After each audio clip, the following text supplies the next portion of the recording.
Today, we're gonna show you how to rescue an underexposed photo in Photoshop. Whatever intro we have right now, I can't keep track.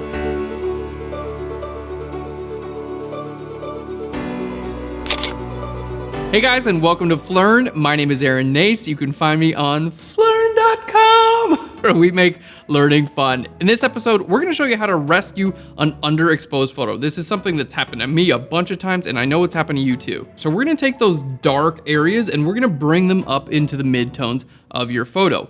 Now, when you do that, it's important to note that shadow areas in your image tend to be less saturated than midtones. So as we take those shadow areas and bring them up, we're also gonna be correcting our saturation. Now, best case scenario, you're working with a 16-bit raw photo. It's gonna give you the most information possible so you can really work with those dark levels. Now, if you don't have a 16-bit raw photo, no big deal. You can totally do this with an 8-bit JPEG, and that's what we're gonna be doing in this episode. So if you guys wanna learn more about mastering adjustment layers in Photoshop, you gotta check out our bestseller, How to Master Adjustment Layers in Photoshop. It's available right now, and just enter the code YouTube. You guys can save 10% on your Phlearn Pro subscription, get access to that tutorial and every single other pro tutorial we've ever made. Don't forget to hit that subscribe button right down below. Let's go ahead and jump into Photoshop.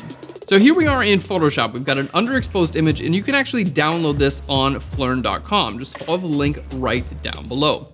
So the first thing we need to do is just brighten this up. Now, I'm gonna grab an adjustment layer. We're gonna go to curves.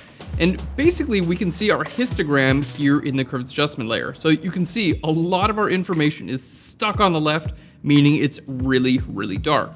So we're gonna take our central point right about here, and we're just gonna bring this up in that direction. And basically what we're gonna do is just brighten up our image. So we're pushing those dark areas and we're just making them brighter and brighter. Now, this is starting to look pretty good in our darks, but when you bring up the brightness of your entire image, it's gonna start to lose information in the highlights, and our highlights start to look horrible. So the trick is to make this effect only visible in the shadows, and to do that, we're gonna use Apply Image. So to start off, let's show you guys how Apply Image actually works. Now I'm gonna go ahead and make a new layer here and just use my brush tool and just paint over my image. Again, just to show you how Apply Image works. Now, let's make another new layer on top of everything. And I'm gonna go to Image and down to Apply Image. There we go, we got our little dialog box. Now here we're gonna choose our layer to be merged. And basically what it's gonna do is it's gonna take all of your layers that you've got here, and it's just gonna stick everything you see onto a new layer. So let's go ahead and hit OK there. So Apply Image, you can see this was a blank layer. Now if I grab my Move tool and let's say I shrink this down, you can see it's literally everything on my entire image is now in one layer, including this, blue that I painted on earlier.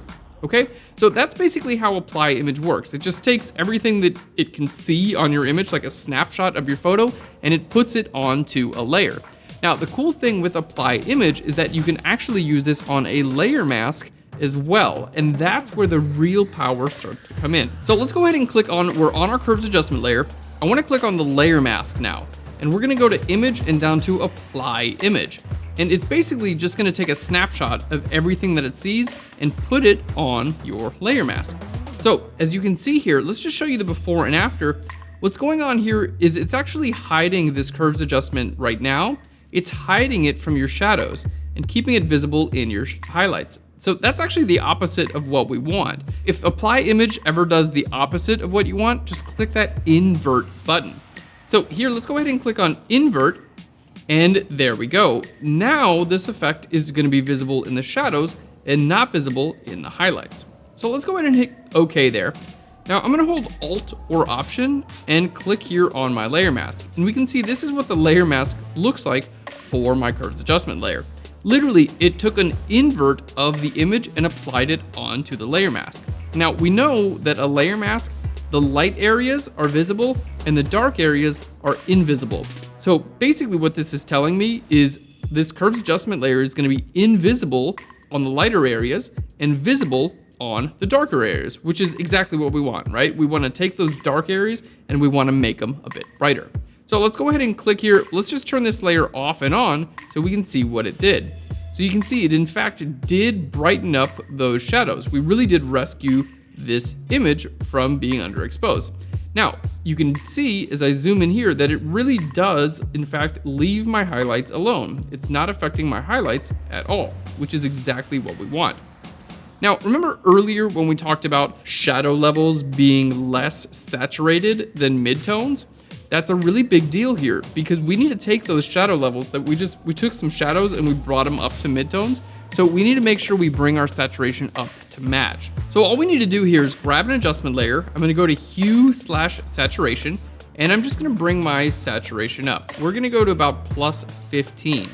Now, in this case, this actually applies the saturation effect to the entire image. We want it only to be visible where I made this brightness effect, right? So all we have to do is copy the layer mask from the curves adjustment layer to the hue saturation adjustment layer. So hold Alt or Option and click and drag from one layer mask to another, and it literally just duplicates that layer mask. So here we can see turning this off and on. It's a subtle change.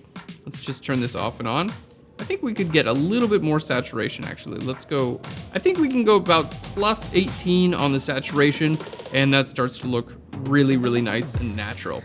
All right guys, so let's go ahead and take a look at our before and after.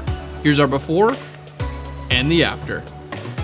So we can see how simple it is to rescue an underexposed image in Photoshop. Just remember, as you bring those shadow levels up, be sure to bring your saturation up with them as well. So grab that curves adjustment layer, stick an apply image onto the layer mask, and don't forget to hit that invert option. It's super important. So that's all there is to it, guys. Now, if you want to go even more in depth, we just released an awesome pro tutorial called How to Master Adjustment Layers in Photoshop. It shows you how to do like basically this times 1,000, and it's included in your Phlearn Pro subscription. So just follow the link on the screen or right down below. You can learn more, and you can save 10% by being an awesome Phlearn YouTube subscriber. Thank you so much, guys. Have a wonderful day, a wonderful life. I'll Phlearn you later. Bye, everyone.